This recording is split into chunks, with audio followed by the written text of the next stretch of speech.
Ladies and gentlemen, Dave Neal here with the Rush Hour Podcast. Insane story happening on New Year's Eve. Maybe you're watching on New Year's Day. Happy New Year's to you. I hope you had a fantastic evening and everything was safe. What's going on with Blake Lively and Justin Baldoni? We have a new lawsuit, 2 new lawsuits to talk about. I'm going to share both of them. Blake is suing Justin again for emotional distress and mental anguish. Along with that, check this out. Justin is suing the New York Times for $250 million. Holy hell, this is insane. I mean, he's going to have a hard time proving it, right? I mean, we're going to have to see. No one just sues the New York Times, or do they? I don't know. So let's go through both of these lawsuits. Insane way to end 2024. I mean, he said there was lawsuits coming. Now, you might say, Dave, what side are you on? I'll tell you what, you read Blake's 80-page lawsuit like we did, and it's pretty damning. She has a track record. She has all of the notes of HR complaints. That's what she has. She's got private text messages from Justin Baldoni and his crisis PR people, putting together a plan to AstroTurf her. Whether they implemented that plan or not, I'm not sure. So when you read that, you might side with Blake. I would say probably 80% at least people side with her. Well, let's go on and see where else she's suing Justin. She's filed another lawsuit making a formal demand for money, suing Justin Baldoni and others for mental pain and anguish, severe emotional distress, and lost wages.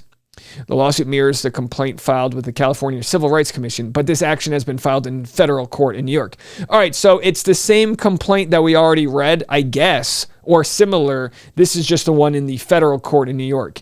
In addition to Baldoni, Blake is suing his crisis managers, Melissa Nathan and Jennifer Abel, along with Wayfarer Studios, which produced the movie It Ends With Us. Now, Wayfarer Studios is bankrolled by a billionaire. So, at first you go, well, Blake Lively's husband, is Ryan Reynolds. They're worth a ton of money, and they are, but also he's very bankrolled here. So we'll have to see. It could be, the only people that are going to win are probably going to be the lawyers. Now, in past videos, people have said to me, Dave, why did you call Blake Lively a grifter? Because she has a liquor company. So she's got like a vodka seltzer or some beverage. And I said, look, I don't have an opinion about Blake, and I certainly don't have one about Justin other than what I read, which looks like he's a weird guy. He seems like a creep. Which is my opinion after reading what Blake had to say. He seems like a creep. Blake, on the other hand, she's been known as a professional. She's got a couple interviews where she doesn't come off well. Join the club of other delusional A-listers. But it does rub me the wrong way when somebody has an alcohol brand and they don't drink. That to me is just like grifter. It's like, look, if you believe certain things and you promote them, you're not a grifter. But if you don't drink, why would you make an alcohol brand? I don't know. That's just me. It's neither here nor there. That's just my feeling. So I'm responding to people going, why is it such a big deal? I don't know. Why would you have an edible company if you don't eat edibles? Maybe. What do I know? As TMZ reported, according to the complaint previously filed in California, obtained by TMZ, Lively laid out her allegations of harassment in what she claims is a coordinated effort to destroy her reputation.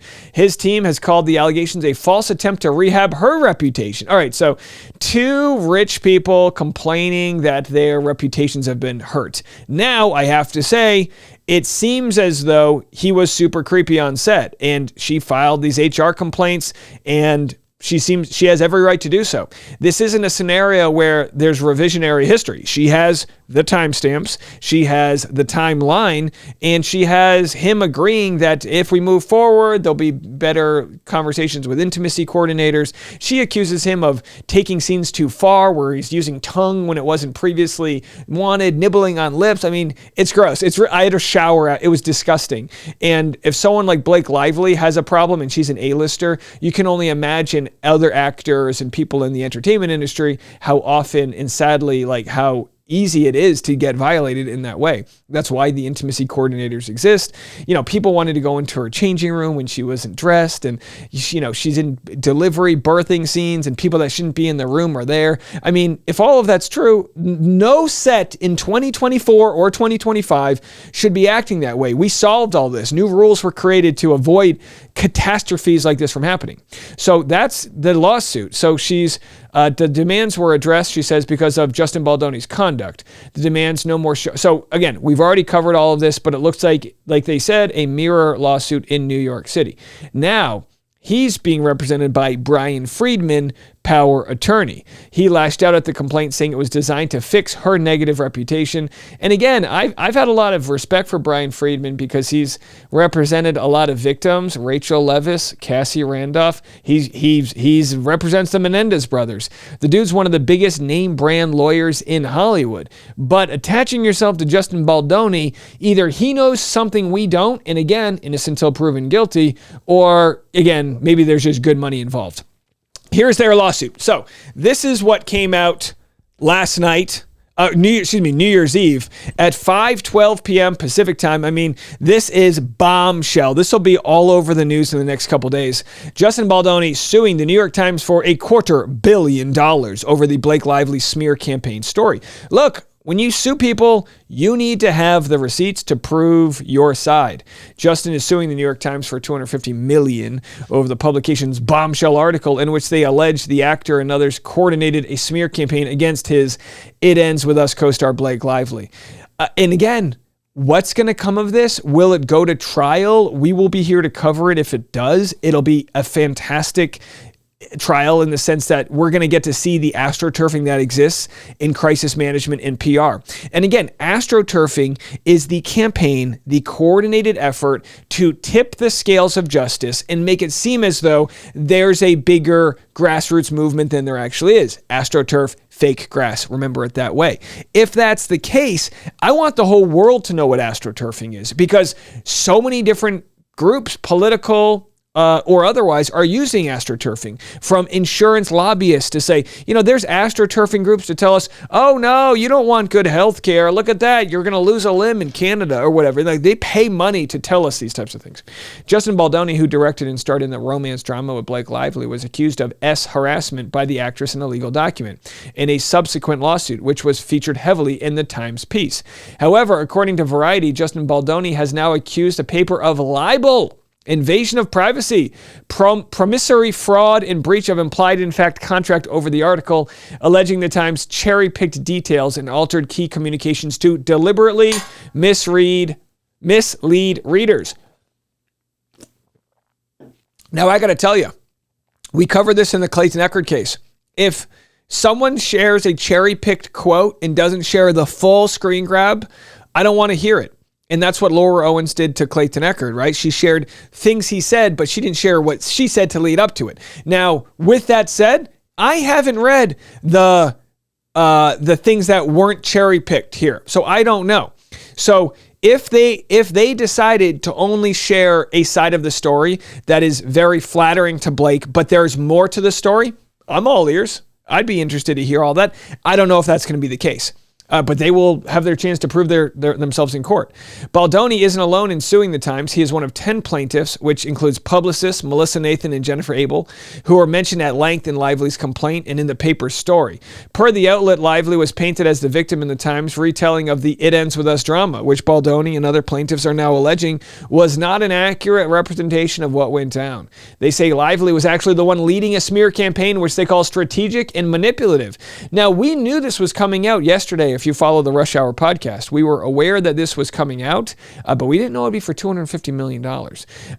Interesting that he's suing the New York Times, though I guess that's where the story broke. Justin and the other plaintiffs allege that Lively used false sexual harassment accusations to take control of their movie.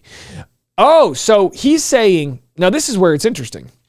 He's claiming that her HR complaints were false just because she didn't like the direction the movie was going in. They call out Blake's husband, Ryan Reynolds, star of Deadpool, and what's that movie I like? What's the movie about the guy? Van Wilder. Boy, he's been around for a long time. Baldoni claims Reynolds even pressured his agent to drop him this summer at the Deadpool and Wolverine premiere, long before the drama made headlines, and he enlisted a crisis PR team. And of course, the agent has since dropped Justin Baldoni. So, according to the docs obtained by Variety, the Times relied almost entirely on Lively's unverified and self-serving narrative, lifting it nearly verbatim while disregarding an abundance of evidence that contradicted her claims and exposed her true motives. Again, I'm all ears. We'll be here to cover it, but I still think Blake's going to come out looking better in this, but again, we'll have to see. In a statement to TMZ, Justin Baldoni's attorney, Power attorney Brian Friedman said. In this vicious smear campaign fully orchestrated by Blake Lively and her team, the New York Times cowered to the wants and whims of two powerful, untouchable Hollywood elites, disregarding journalistic practices and ethics once befitting of the revered publication by using doctored and manipulated text. Okay, that's going to be interesting. How were the texts doctored? How were they manipulated? Did you splice things together or did you just cherry pick? Because doctoring and cherry picking are completely different. Cherry picking is bad. Doctoring, way worse. They've got a great case if it's doctored. Do I think it is? I don't know how they think they would get away with it. He continues, in doing so, they predetermined the outcome of their story and aided and abetted their own devastating PR smear campaign designed to revitalize Lively's self-induced floundering public image. Okay, that's below the belt. And counter the organic groundswell of criticism amongst the online public. The irony is rich. Make no mistake, however, as we all unite to take down the New York Times by no longer allowing them to deceive the public, we will continue this campaign of authenticity by also suing those individuals who have abused their power to try and destroy the lives of my clients. While their side embraces partial truths, we embrace the full truth and have all the communications to back it. The public will decide for themselves as they did when this first began. A New York Times spokesman said this: our story was meticulously and responsibly reported. It was based on a review of thousands of pages of original documents, including the text messages and emails that we quote accurately and at length in the article. To date, Wayfair Studios, Mr. Justin Baldoni, the other subjects of the article, and their representatives have not pointed to a single error. We published their full statement in response to the allegations in the article as well. We plan to vigorously defend against the lawsuit, and reps for Blake and Ryan Reynolds, so far, no word back. All right, interesting. Now look, they say they combed through hundreds or thousands of pages of documents, but did they share the documents that tell the full story? Will Justin Baldoni's side be able to prove this? Again, I don't have answers to it, but this is going to be a fascinating story to say the least. I think it's going to be very hard to prove. I think it's going to be very hard for Justin Baldoni to prove that Blake falsely filed HR complaints because she wanted to take over the film. That's a little cuckoo, a little conspiratorial, having a hard time buying it. Will watch and give my opinion as it all goes down. If I had to put money into whose career survives when this is all over, I'm going with Blake Lively. I got money on Blake and Ryan. But again, with that said, I'm going to do my best to leave a little grace and space here to see how it all plays out. Because Brian Friedman is a winner. I'm sorry. This dude is a heavy hitter. Now, like I said, we've got Ryan Reynolds, who I think is a billionaire, or at least a multi-hundred millionaire. Ryan Reynolds isn't, he's obviously married to Blake, so that's why I'm saying we have Ryan Reynolds versus Justin Baldoni's investors are billionaires. So we've got a lot of money on the line here, and it's not going to be one side outspending the other. It's going to be a battle royale. 2025 starting with a very dramatic story. If you want more of that coverage, go to the Rush Hour podcast. I have it twice a day. I'm going to be covering this for as long as the story is on. Up-to-date coverage every morning, every afternoon, here on YouTube, also on the podcast apps, the Rush Hour with Dave Neal.